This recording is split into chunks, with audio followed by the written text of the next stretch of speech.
കൂട്ടുകാരെ 17,000 രൂപയ്ക്കകത്ത് വരുന്ന നല്ലൊരു 5G ഫോൺ. ഇതാണ് ഇന്നത്തെ വീഡിയോയുടെ ടോപ്പിക് എന്ന് പറയുന്നത്.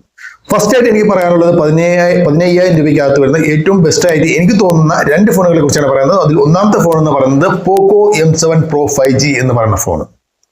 പോക്കോ M7 Pro 5G. ഈ ഒരു ഫോണ് 6GB റാമോട് കൂടിയാണ് വരുന്നത്. അതുപോലെ തന്നെ 128GB ഇൻപുട്ട് മെമ്മറി നമുക്ക് ഇതിൽ ലഭിക്കുന്നുണ്ട്. 5110 mAh ബാറ്ററി ഉണ്ട്. നല്ലൊരു ബാറ്ററി ബാക്കപ്പ് ഇതിനകത്ത് ലഭിക്കും. അതുപോലെ തന്നെ ഫാസ്റ്റ് ചാർജ് സപ്പോർട്ട് ചെയ്യുന്നുണ്ട്. 45 വാട്ടിന്റെ ഫാസ്റ്റ് ചാർജിംഗ് ആണ് സപ്പോർട്ട് ചെയ്യുന്നത്.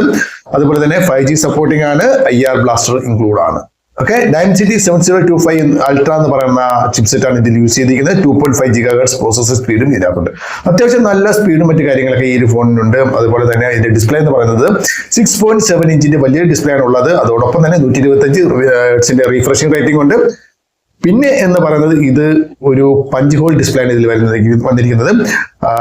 നോച്ച് ഡിസ്പ്ലേ അല്ല, പഞ്ച് ഹോൾ ഡിസ്പ്ലേ ആണ്. അതുകൊണ്ട് തന്നെ കാണാനും ഒരു ലുക്ക് ഉണ്ട് എന്നുള്ളതാണ്. ക്യാമറയെ കുറിച്ച് പറയുന്നതെങ്കിൽ 50 MB 2 MB രണ്ട് ഡുവൽ ക്യാമറയാണ് ബാക്ക് സൈഡ് വരുന്നത്. ഫ്രണ്ട് ക്യാമറ ആയിട്ട് വരുന്നത് 20 MB ക്യാമറയാണ്.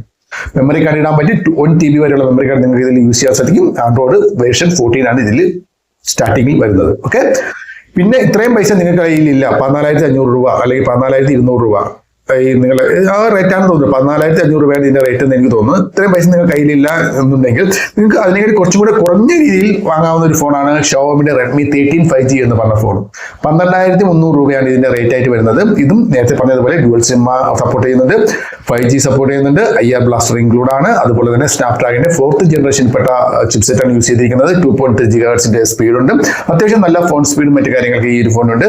6GB റാം, മറ്റേ ഫോൺ പറഞ്ഞ പോലെ 6GB റാമും 128GB ഇന്റേണൽ മെമ്മറിയും ഈ ഫോണിലുണ്ട്. 5030 mAh ബാറ്ററിയാണ് ഇതിലുള്ളത്. അത്യാവശ്യം നല്ലൊരു ബാറ്ററി ബാക്കപ്പ് ഇതിന് ലഭിക്കും. 33 വാട്ടിന്റെ ഫാസ്റ്റ് ചാർജിംഗ് സപ്പോർട്ട് ചെയ്യുന്നുണ്ട്. ഡിസ്പ്ലേ കുറിച്ച് പറയുകയാണെങ്കിൽ 6.7 ഇഞ്ച് നേരത്തെ പറഞ്ഞ അതേപോലെ 6.7 ഇഞ്ചിന്റെ ഡിസ്പ്ലേ, 9 ഇഞ്ച് കുറച്ചും കൂടെ കൂടുതലാണ് കേട്ടോ. നേരത്തെ പറഞ്ഞ ഡിസ്പ്ലേ കാര്യം കുറച്ചും കൂടെ കൂടുതലാണ്. 6.79 ഏകദേശം 6.8 ഇഞ്ചിന്റെ വലിയ ഡിസ്പ്ലേ ആണ് ഈ ഫോണിലുള്ളത്. 120 റീഫ്രഷ് റേറ്റിംഗ് ഉണ്ട്. പഞ്ച് ഹോൾ ഡിസ്പ്ലേയുമാണ്. ഓക്കെ, അതുകൊണ്ട് തന്നെ ഇതും നിങ്ങൾക്ക് ഞാൻ സജസ്റ്റ് ചെയ്യുന്ന ഒരു ഫോണാണ്. പഞ്ച് ഹോൾ ഡിസ്പ്ലേ ആണ് ഇതിനുള്ളത്.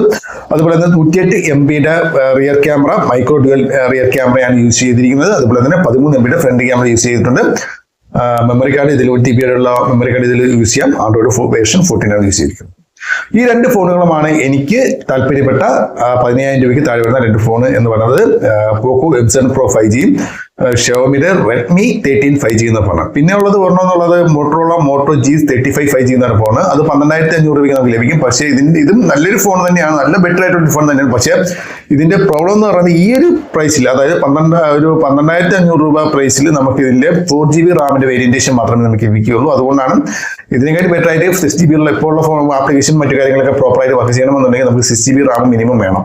ഓക്കെ, അതുകൊണ്ടാണ് ഈ രണ്ട് ഫോൺ മാത്രം ഞാൻ നിങ്ങൾക്ക് പറയുന്നത്. ഒന്ന് ജസ്റ്റ് ഈ ഒരു ഫോൺ നിങ്ങൾ ആരെങ്കിലും ഉപയോഗിക്കുന്നുണ്ടെങ്കിൽ തീർച്ചയായിട്ടും അതിന്റെ മൊബൈലിനെ കുറിച്ചുള്ള നിങ്ങളുടെ അഭിപ്രായം തീർച്ചയായിട്ടും കമന്റ് ചെയ്യുക. ഓക്കെ, അടുത്തൊരു വീഡിയോ കാണാം.